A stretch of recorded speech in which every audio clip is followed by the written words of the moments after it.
Imagina por un segundo que es 1930, estás parado en medio de la península arábiga. Mira a tu alrededor. ¿Qué ves? Arena, calor y pobreza. No hay rascacielos, no hay supercarros, no hay The Line. La ciudad está siendo construida por robots. Toda la región es una colección de tribus en guerra unificadas solo recientemente por un rey guerrero. La economía es básicamente inexistente. La fuente principal de ingresos del reino no es el petróleo. Es cobrar a los peregrinos una tarifa para visitar la Meca y gracias a la Gran Depresión comenzando en He-Han-U, nadie puede pagar para viajar. El reino está en bancarrota. Tipo, no puede pagar la cuenta del supermercado en bancarrota. Ahora, chasquea los dedos. Es 2026. El mismo pedazo de arena controla el mercado energético global. El Fondo Soberano está comprando de todo, desde el Newcastle United hasta el PGA Tour. Y están construyendo una pista de esquí en medio del desierto solo para presumir. ¿Cómo pasó una nación de tiendas nómadas a tener la economía mundial agarrada del cuello en menos de un siglo? Al final de este video vas a entender 3 cosas. Primero, ¿por qué encontrar petróleo no fue suficiente? Venezuela y Nigeria también lo encontraron, y mira sus economías. Segundo, la jugada maestra de 40 años que Arabia Saudita ejecutó para arrebatar el control del commodity más valioso del planeta de las corporaciones más poderosas de la Tierra. Y tercero, cómo están usando ese petróleo hoy para construir un futuro post-petróleo antes de que los pozos se sequen. ¿Por qué yo? Porque voy a mostrarte el blueprint real de cómo un reino desesperado se convirtió en el banco, el casero y el arma geopolítica que tiene al mundo pagando renta. Esto no es suerte, es paciencia, brutalidad y visión ejecutadas a la perfección. Empecemos. En los próximos minutos voy a mostrarte cómo Arabia Saudita pasó de desesperación absoluta a ser el país que puede colapsar la economía global con un solo anuncio. Verás la apuesta desesperada de 1933, el robo en cámara lenta que tomó 40 años, y la transformación brutal que está pasando ahora mismo bajo MBSan.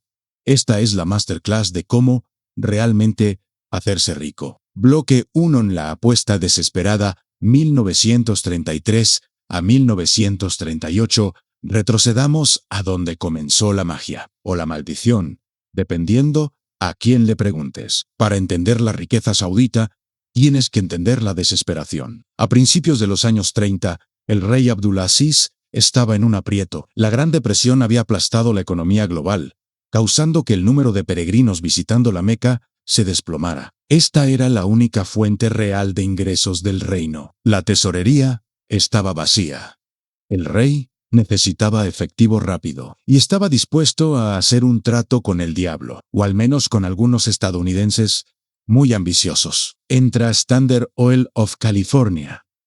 Entra Standard Oil of California SoCal, que hoy conocemos como Chevron. Ahora, pausa aquí. Tienes que entender la arrogancia de las compañías petroleras occidentales a principios del siglo XX. Veían el Medio Oriente como una gasolinera donde ellos poseían las bombas, la gasolina y la tierra, y le lanzaban a los locales una moneda de 5 centavos por el privilegio de estacionarse ahí.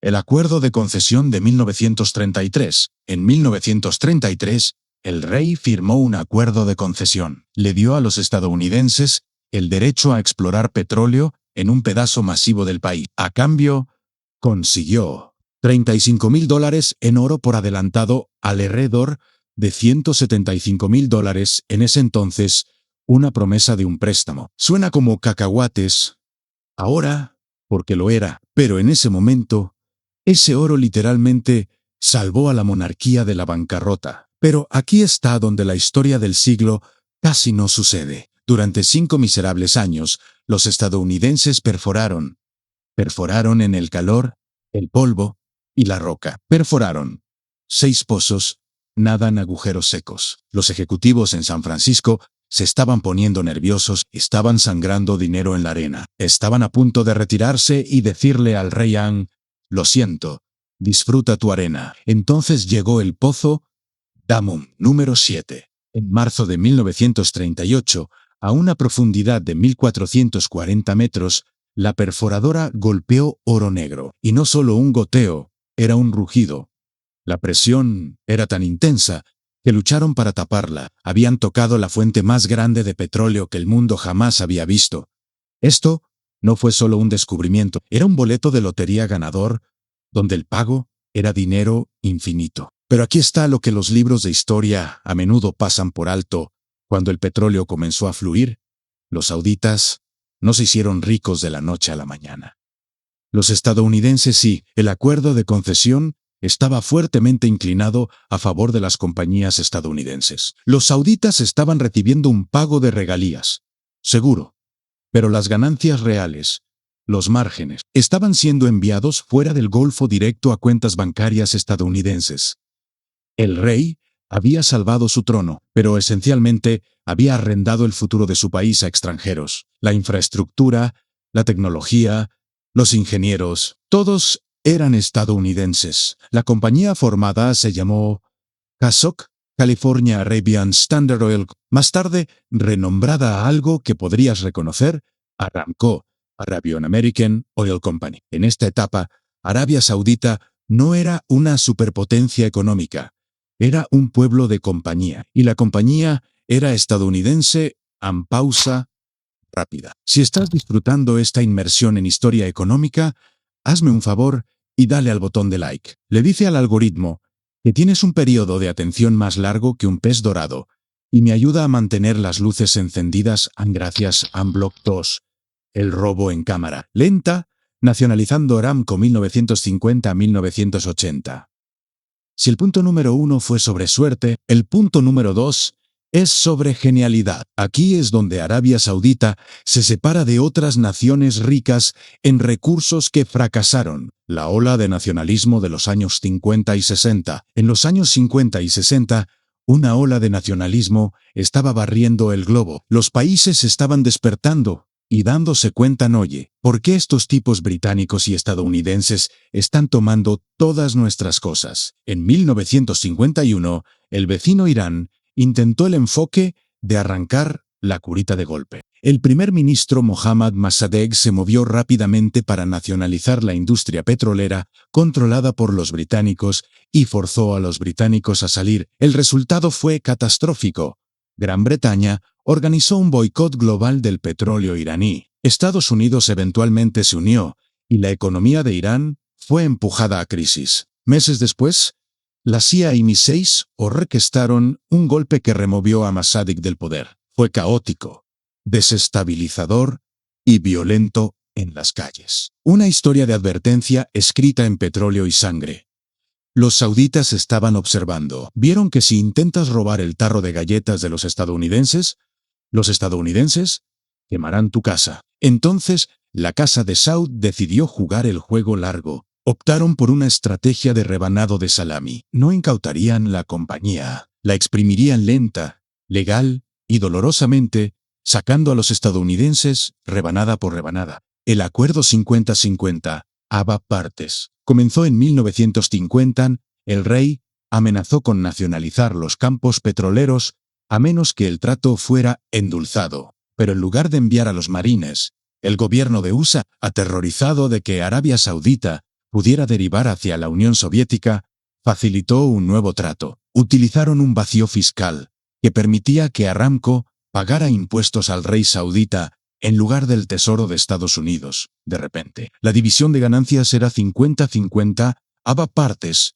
Los sauditas pasaron de ganar migajas a ganar la mitad del pastel, pero no se detuvieron ahí. Luego, Ahmed Zaki Yamani entra al juego. No puedes contar esta historia sin conocer este nombre. Yamani se convirtió en el ministro de Petróleo saudita. En 1962, era suave, educado en Occidente Harvard y NU, y absolutamente despiadado en negociaciones, era la cara de la nueva Arabia Saudita.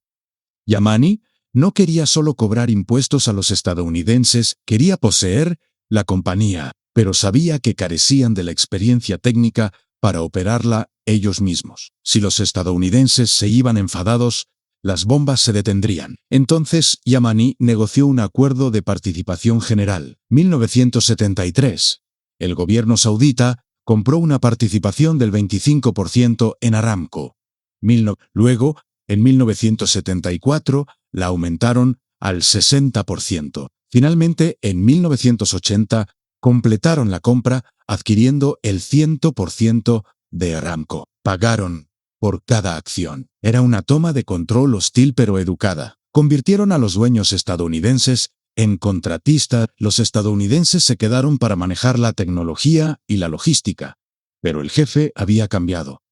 Para 1980, la compañía que ahora es Saudi Aramco, la compañía más rentable en la historia humana, era completamente propiedad saudita. ¿Por qué esto importa? Este es el momento crucial. Al poseer la producción, Arabia Saudita no solo obtuvo ingresos fiscales, obtuvieron control, podían decidir cuánto petróleo bombear, podían decidir a quién venderle, podían abrir la llave para inundar el mercado o cerrarla para privarlo. Transformaron el petróleo de un commodity en un arma política. Y como estamos a punto de ver en la siguiente sección, una vez que se dieron cuenta de que tenían un arma, no tuvieron miedo de jalar el gatillo. El chequeo de realidad económica. Para darte una idea de esta escala, en los años 40, los ingresos sauditas estaban en millones. Para principios de los 80, después de tomar control, y los eventos que estamos a punto de discutir estaban trayendo más de $100.000 millones al año. Pasaron de pedir dinero prestado para comprar comida a tener más liquidez que los bancos de los que solían pedir prestado. Pero el dinero crea problemas. Cuando tienes tanto efectivo, lavando una sociedad que recientemente era nómada, las cosas se ponen raras. Los años 70 y 80 en Arabia Saudita fueron un sueño febril de construcción, desperdicio y cambio social drástico. Imagina darle un boleto de lotería ganador a un tipo que nunca ha visto una cuenta bancaria, pero a escala nacional. Pero antes de llegar a los Ferraris y los halcones, tenemos que hablar del año que cambió el mundo para siempre, el año en que Arabia Saudita agarró a Estados Unidos por la economía y apretó. Bloque 3. La armamentización. 1973, el año que Occidente parpadeó. Y los años 50 fueron sobre conseguir una porción justa del pastel. 1900. Esta época fue sobre estrellar el pastel en la cara de América. Este es el momento en que nació la Arabia Saudita que conocemos hoy. Octubre de 1973.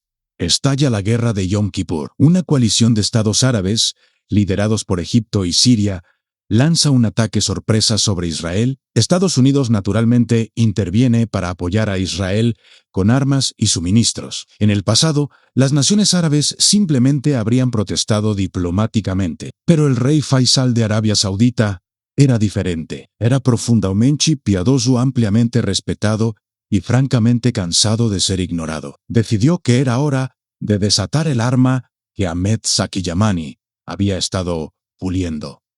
17 de octubre de 1973, Arabia Saudita y los miembros árabes de la OPEP anunciaron que estaban cortando la producción de petróleo y colocando un embargo sobre naciones que apoyaban a Israel.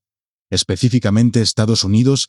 Fue caos absoluto. En Estados Unidos, el precio del petróleo se cuadruplicó de la noche a la mañana. Pasó de alrededor de $3 por barril a casi $12. Sé que suena barato ahora, pero imagina que la gasolina saltara de $3 el galón a $12 mañana. Las gasolineras se quedaron secas. La gente se estaba disparando entre sí en la fila por combustible. El mercado de valores de Yan-Ju-Hun perdió $97.000 millones en valor en 6 semanas. La era de energía barata. El combustible que había impulsado el sueño americano desde la Segunda Guerra Mundial había terminado. Esto no fue solo una declaración política, fue la mayor transferencia de riqueza en la historia humana hasta ese punto. Al restringir el suministro, el precio se disparó. Arabia Saudita estaba en realidad vendiendo menos petróleo, pero ganando exponencialmente más dinero. En 1972, los ingresos petroleros sauditas eran alrededor de $2.7 mil millones. Después, para 1974, han $22.6 mil millones. Occidente entró en pánico. Se dieron cuenta de que sus economías industriales estaban adictas a una droga que solo los sauditas podían suministrar. El balance de poder había cambiado de los consumidores de Occidente a los productores del reino. Hay una historia famosa. Henry Kissinger, el secretario de Estados Unidos, amenazó con bombardear los campos petroleros si los sauditas no abrían las llaves. El rey Faisal supuestamente respondió: ustedes son los que no pueden vivir sin petróleo. Nosotros venimos del desierto y nuestros ancestros vivieron de dátiles y leche. Podemos fácilmente volver y vivir así de nuevo. Spoiler: no tuvieron que volver a los dátiles y leche. Compraron Rolls Royces en su lugar. Bloque 4, el pacto del petrodólar. El apretón de manos invisible, 1974.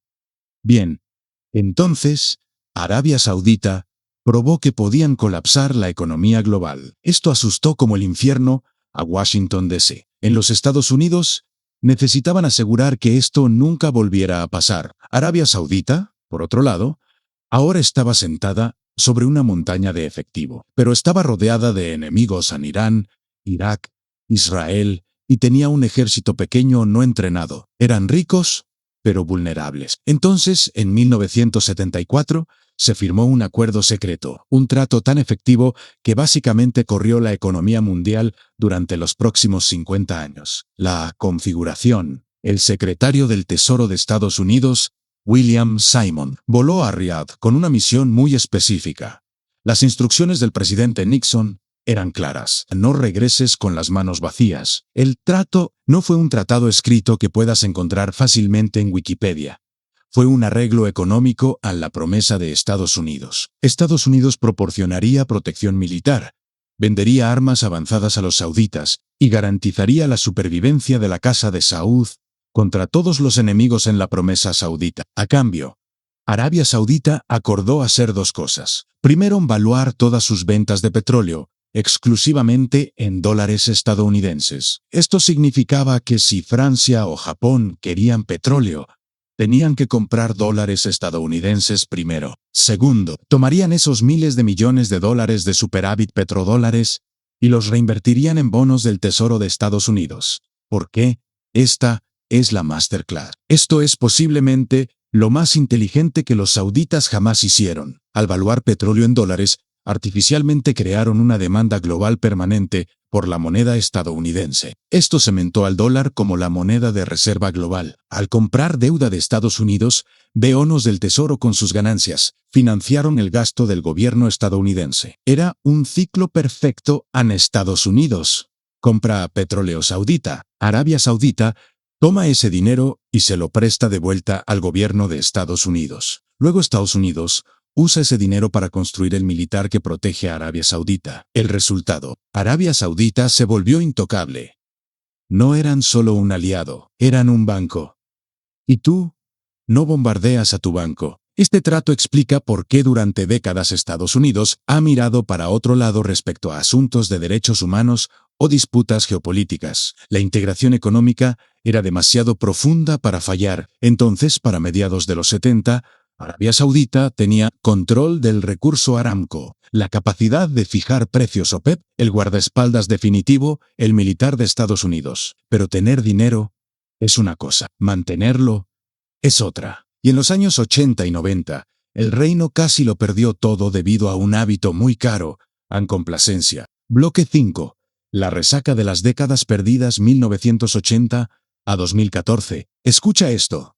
Entonces, eres el rey, en 1980. Estás nadando en efectivo. ¿Qué haces? Construyes un estado de bienestar con esteroides. La era del sueño saudita. Esta es la era donde el sueño saudita se hizo realidad para los locales, sin impuestos sobre la renta, con atención médica gratuita, educación gratuita, gasolina subsidiada, más barata que el agua, trabajos gubernamentales para todos donde llegas a las 10 de la mañana, tomas té y te vas a la 1 de la tarde. Esto sonaba como un paraíso, pero económicamente era una bomba de tiempo. ¿Recuerdas el suministro de petróleo? Bueno, corta en ambos sentidos. En los años 80, el nuevo petróleo inundó el mercado desde el Mar del Norte y Alaska. La demanda cayó. El precio del petróleo colapsó de más de $35 por barril a menos de $10 en 1986. Arabia Saudita entró en déficit, quemaron sus ahorros. Por primera vez en décadas, el reino tuvo que pedir dinero prestado solo para mantener las luces encendidas. Mientras el dinero se secaba, la población explotaba. Las familias sauditas eran enormes. Para principios de los 2000, tenías una generación masiva de jóvenes entrando a la fuerza laboral con títulos en estudios islámicos o historia, esperando un trabajo cómodo de escritorio gubernamental que ya no existía.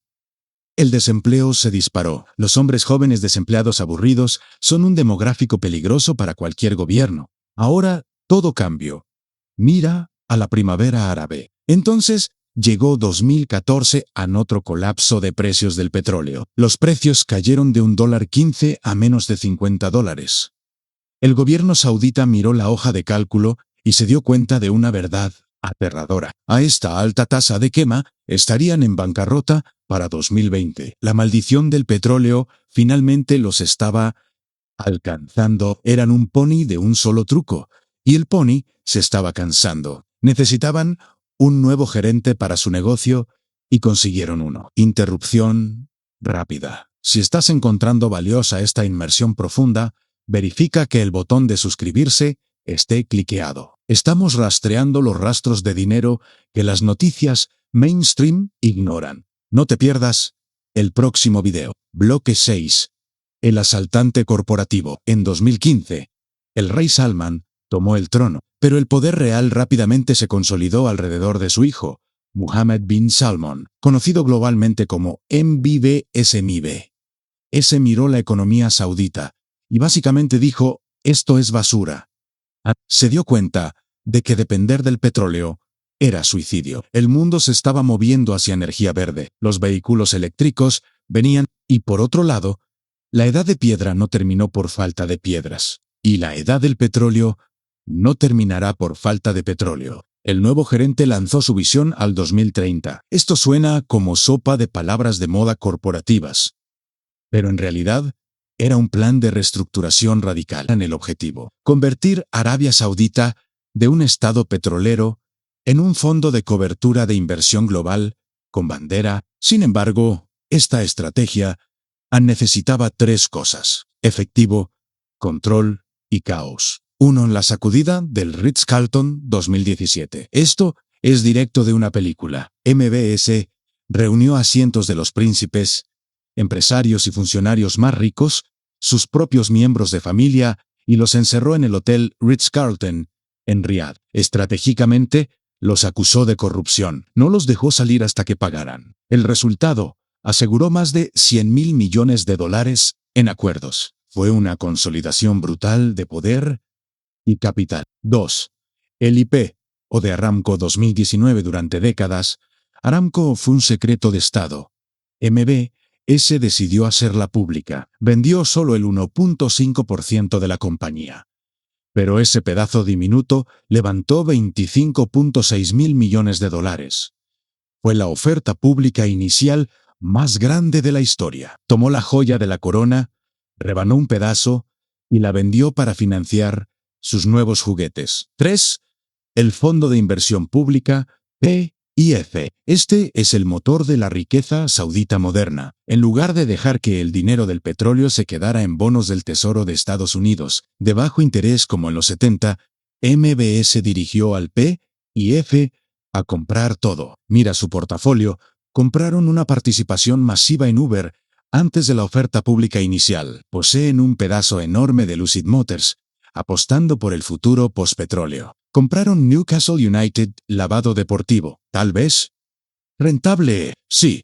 Están bombeando miles de millones en golf, canales de deportes y gaming tales como Nintendo, Activision y otros. ¿Ves el patrón? Están usando el dinero del petróleo de hoy para comprar las industrias del mañana. Si el petróleo va a cero mañana, Arabia Saudita todavía posee un pedazo de las apps en tu teléfono, el auto en tu entrada, y el equipo de fútbol que ves los fines de semana están cubriendo contra su propia desaparición.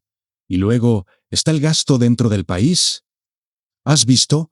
The Line, Ese megaproyecto en medio del desierto, esa ciudad espejo de la ciencia ficción, extendiéndose 170 kilómetros a través del desierto. ¿O has visto la Trajina? ¿La pista de esquí al aire libre en el desierto árabe? Los críticos llaman a estos proyectos vanidad y locura. Los economistas se rascan la cabeza, pero desde una perspectiva de branding, funcionó. Cambió la perspectiva de Arabia Saudita, el lugar con el petróleo y las leyes estrictas, y desde este momento Arabia Saudita es el lugar donde se está construyendo la ciudad cyberpunk. MBS está apostando toda la casa, que ahora es quien puede construir una industria de turismo y entretenimiento desde cero antes de que los pozos petroleros se sequen. Quiere que Riad sea el próximo Dubái, pero más grande. Sin embargo, hay un lado oscuro en esta modernización rápida. Cuando te mueves rápido, rompes cosas. Y en geopolítica, cuando rompes cosas, la gente sale lastimada. Bloque 7. El pivote geopolítico rompiendo la correa americana. ¿Recuerdas ese matrimonio entre Estados Unidos y Arabia Saudita del que hablamos? ¿Ese aquel de 1974? Bueno, la luna de miel parece haber terminado, y Arabia Saudita está viendo a otras personas. Durante 50 años, el trato fue simple. América compra el petróleo, pero también América proporciona seguridad. Pero gracias al boom del fracking, Estados Unidos es ahora el productor de petróleo más grande del mundo. América no necesita petróleo saudita como solía. Pero, ¿sabes quién sí? China.